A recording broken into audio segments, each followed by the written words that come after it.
You say having happiness can be learned, even for those who've experienced deep trauma. What are some of the most important practices or shifts in thinking that can make this possible? Gratitude. Yes. Yes. 100%. Ga- Gratitude, full stop.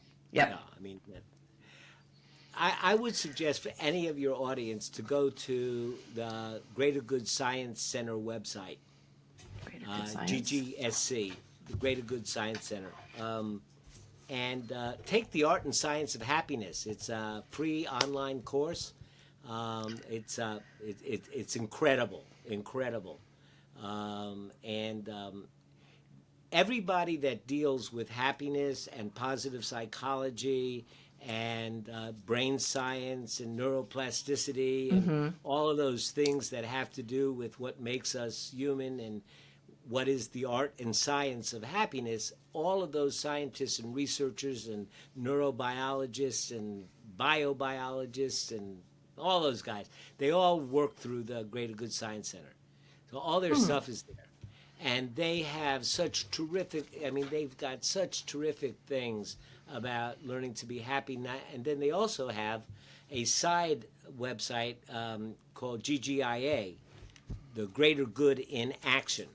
And on the Greater Good in Action, I can't remember what the number is, but I know it's over 45.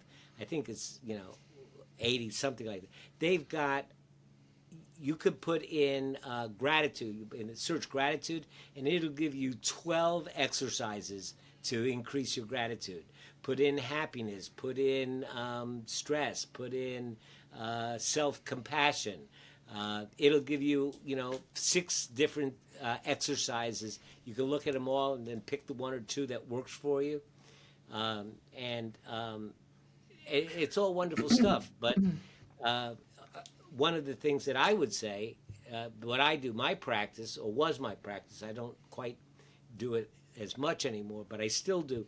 I do a morning minute. I always get my dogs when the sun's going to come up, and I go over to the elementary school next door, and I go in their backyard, and I sit there on their little kid-sized benches and watch the sun come up and let my dogs play.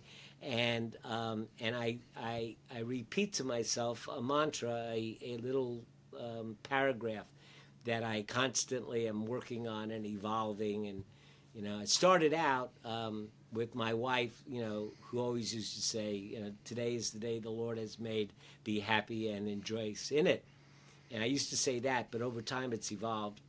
And I just remind myself that it's a new day. And that I'm trading a day of my life for this day.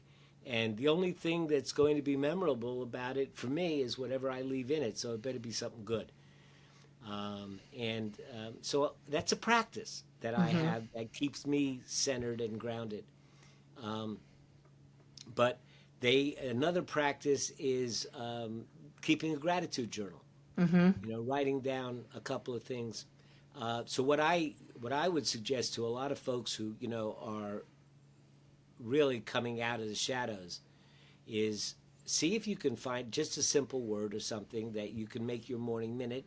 And if you can't go out and watch the sunrise, then when you'd have your first sip of coffee, have something that reminds you. When you take your first sip of coffee, say this little thing, whatever it is that you decide, and then I'll work with them on developing what really grounds them.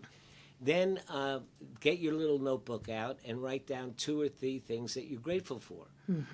Then go through your day, and then when you get home at night, before you go to bed, open up your notebook again and write 2 or 3 good things that happened. Yep.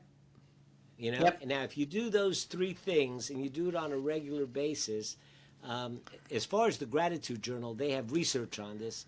And it will tell you that if you keep a gratitude journal for 30 days, it will raise your base level of happiness 14 to 19%.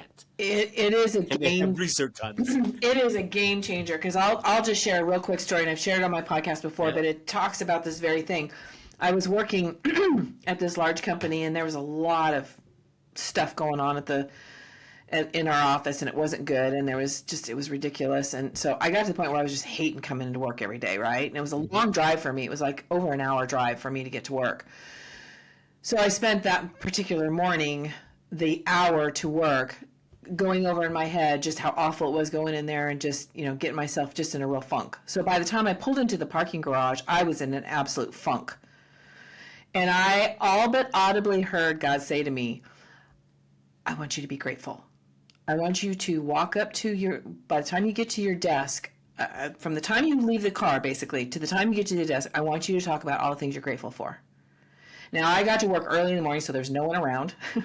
So I did. I got out of my car, and I started naming off, okay, I'm grateful for the job. I'm grateful for my car that got me to work. I'm grateful. I started just naming them off under my breath all the way up. It's probably a good 5-minute walk.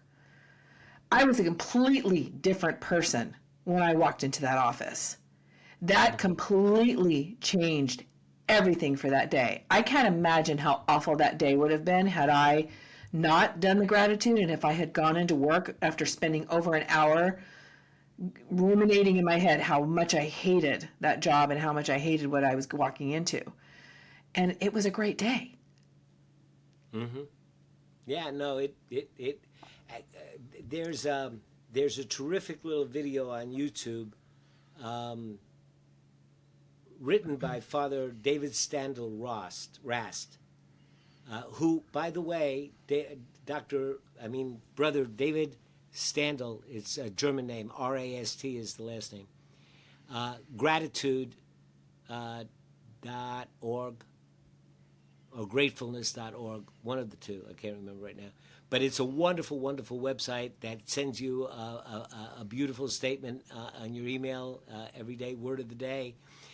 It has all of these gorgeous greeting cards that you can send to your friends that are just got wonderful sentiments in it.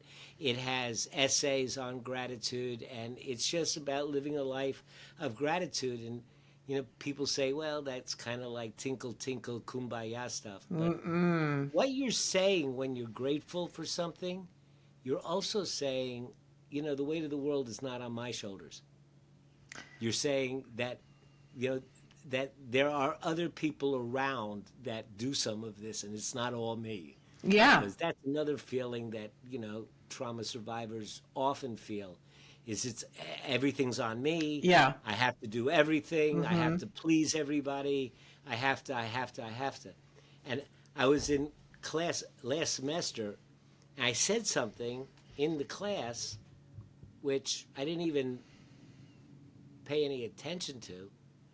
And you never know what's going to affect somebody. And in their final, reflections, I think out of the 17 students, 15 of them reported that one little thing I said. And somebody asked me about this, and they were saying, I have to go do this, and I have all these tests, and I have to, write this big paper. And I just, kind of said, well, maybe instead of saying you have to write a paper, say you get to write a paper. Exactly. Exactly. Somehow that mapped onto all of those folks. They thought it was the best thing they ever heard.